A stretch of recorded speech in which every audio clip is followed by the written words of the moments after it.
손흥민은 아직까지도 놀라운 발전을 보여주고 있는 선수다. 다른 선수들이라면 보통 30살이 넘어가는 시점에 에이징 커브가 오기 마련이지만 그러나 손흥민은 오히려 정반대다. 그는 마치 와인과도 같은 남자다. 나이가 들어갈수록 슈팅은 더 예리해지고 발기술은 더욱 섬세해지고 있다. 손흥민 커리어 최고의 전성기는 오히려 지금이라고 말할 수 있다. 손흥민은 저번 5월 1일 안필드에서 열린 리버풀과 토트넘의 맞대결에서 자신의 리그 10호골을 기록했습니다. 손흥민은 리그 10호골을 넣음과 동시에 경기가 끝나기 직전 날카로운 크로스를 히샬리송의 머리에 연결하여 3골 차로 뒤져있던 경기를 따라잡는 놀라운 활약상을 선보이며 이번 시즌 손흥민의 공격 포인트를 보며 손가락질을 하던 몰상식한 영국 언론을 입다물게 하였는데요.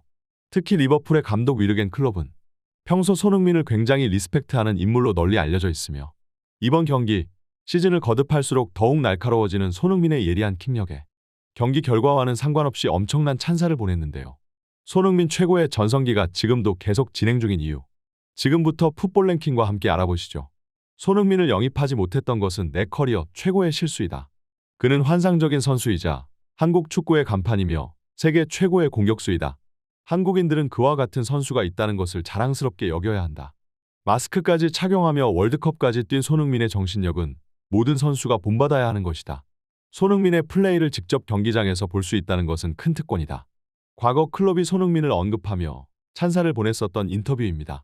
분데스리가 시절부터 클롭은 항상 손흥민을 지켜봐왔으며 레버쿠젠 소속으로 리그 챔피언인 자신의 도르트문트를 박살내는 손흥민의 활약상에 클롭은 도르트문트 보드진들에게 계속해서 손흥민 영입을 요청하고는 했는데요.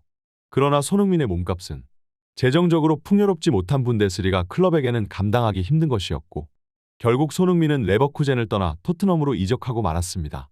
하지만 클롭과 손흥민의 인연은 여기서 끝이 아니었는데요. 클롭은 리버풀의 감독으로 부임하며 프리미어리그에서 다시 한번 손흥민을 맞상대할 수 있게 되었던 것이었죠.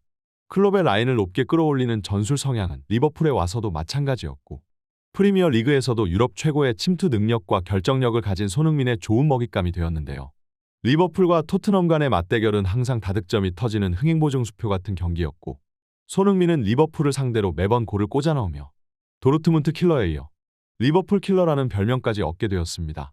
그리고 이번 리그 34라운드 리버풀과 토트넘의 빅매치에서도 손흥민은 다시 한번 클롭을 좌절시키고 말았는데요. 이 경기는 이번 시즌 최고의 명승부로 팬들의 눈을 즐겁게 했으며 경기가 끝난 뒤에도 판정 시비로 아직까지도 논란이 끊이지 않고 있을 만큼 올해 들어 최고로 치열하고 열정적이었던 경기를 만들어냈습니다. 안필드는 프리미어 리그 최고의 홈승률을 자랑하는 리버풀의 홈구장으로 원정팀들의 무덤이라 불리며 이곳에서 승리를 가져가기란 천하의 맨체스터 시티마저 어려움을 겪을 정도인데요. 이번 시즌 리그 최악의 수비 지표를 보여주고 있는 토트넘의 디펜더들은 아니나 다를까 전반 시작부터 리버풀의 공격수에게 골을 마구 헌납해주며 전반 15분 만에 3골을 실점하는 충격적인 장면을 연출하고야 말았습니다.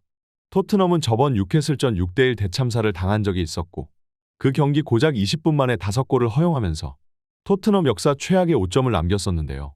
그런데 그 흑역사가 이번 리버풀전에서까지 이어지고 있었던 것이죠.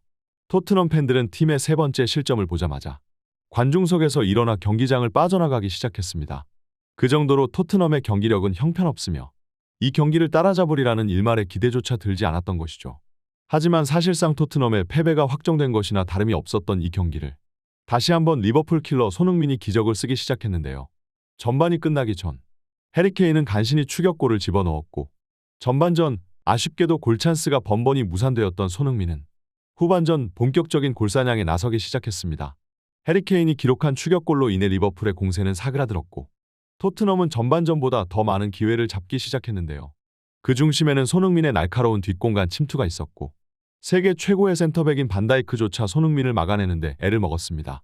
지속적으로 리버풀의 수비 라인을 위협하던 손흥민은 77분 리버풀 센터백의 눈을 피해 뒷공간을 날카롭게 파고 들어갔는데요.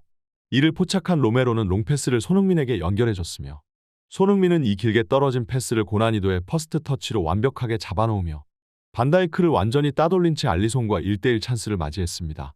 알리송은 어떻게든 슈팅 각도를 좁히며 막아섰지만 그러나 상대가 제 아무리 세계 최고의 골키퍼인 알리송이라 하여도 손흥민의 날카로운 슈팅은 이를 뚫어내지 못할 리가 없었습니다. 결국 손흥민은 다시 한번 추가골을 기록하며 3대2 스코어를 만들어냈고 이 골로 인하여 경기장의 흐름이 토트넘 쪽으로 넘어오기 시작했습니다. 그리고 93분 측면에서 프리킥 찬스를 잡은 토트넘은 이 후반전 마지막 절호의 기회를 손흥민의 발끝에 맡겼는데요. 그리고 손흥민의 크로스는 예리하게 휘어져 들어갔고 공은 그대로 히샬리송의 머리에 적중하며 토트넘은 늦은 시간 극장과도 같은 무승부를 만들어냈습니다. 그러나 이러한 손흥민의 활약상에도 불구하고 토트넘은 동점골을 넣은 지 불과 몇십 초 만에 어처구니 없는 패스미스로 리버풀의 디오구 조타에게 골을 헌납하며 결국 4대3으로 패배하고 말았는데요. 다시 한번 리버풀 킬러 손흥민이 클롭을 좌절시킬 뻔했고 클롭도 손흥민의 활약상으로 인해 머리를 감싸쥐었으나 결국 이 경기를 결정지은 건 손흥민도 리버풀의 공격수도 아닌 토트넘의 처참한 수비진들이었습니다. 손흥민은 이 경기 팀 내 최우수 선수에 선정되었으나 당연하게도 표정은 썩 밝지 않았는데요. 손흥민이 아무리 토트넘을 위해 맹활약을 펼쳐봤자 후방 쪽에서 계속 골을 헌납해주니 팀을 승리로 이끌고 싶은 손흥민이 실망하는 것도 당연합니다. 사실상 챔피언스 리그 진출이 무산된 토트넘은 다음 시즌 손흥민과 케인을 잃을 위기에 처했는데요. 과연 다가오는 여름 손흥민과 케인이 어떠한 결정을 내릴지 팬들은 다음 이적 시장을 주목해보는 것이 좋을 것 같습니다. 이번 소식은 여기까지입니다. 좋아요와 구독은 제작자에게 큰 힘이 됩니다. 감사합니다.